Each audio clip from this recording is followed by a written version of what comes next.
Kalau suami hang ada duit kerja sini, Pening sudah lama, ada niat nak beli rumah kan, boleh consider rumah ini. Ada rumah okey lah. Rumah okey, cantik, bagus. Memang tip-top condition. Kena murah. Murah itu bukan rumah dah. Mana ada rumah idaman murah betul? Betul lah. Yang ni mahal sikit lah. Jadi bang Hai, tak apa tengok rumah dulu.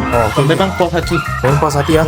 Wah, semua putih-putih. Wah, Okey, view pun okey. Wah, nampak gunung lagi dekat situ.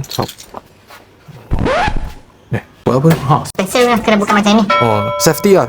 Safety lah. Bukan safety, senang. Senang. Selesa, you tahu fingerprint kan? Ini pun serupa dengan fingerprint. itu lah. Tapi ini tangan print.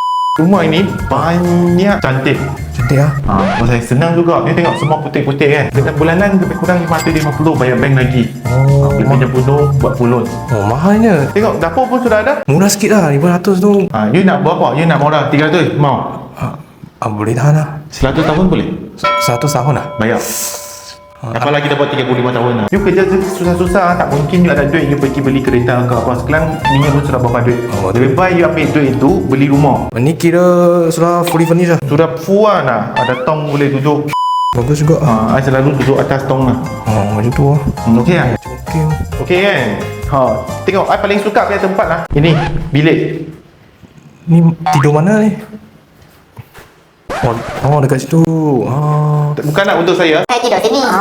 Untuk kau mungkin lah dia tengok. Susah nak dapat bilik macam ni. Okey, view ini memang kalau tak nampak tak apa. You duduk atas sini. Macam tu lah. Tengok. Mereka kata apa tau? Diri lagi tinggi, tengok lagi jauh. Ini pintu lagi special.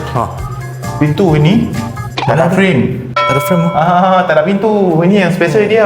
Memang susah nak dapat tau. Okey kan? Special tak special? Okay, ini bilik master. Apa yang suka pasal saya tengok lagi luas. Lagi besar. Memang tak serupa dengan rumah lain. Kita on aja ni. On lah. On lah. Baik lah. Okey. Terima kasih. Saya akan buat video sampai kau dapat beli rumah.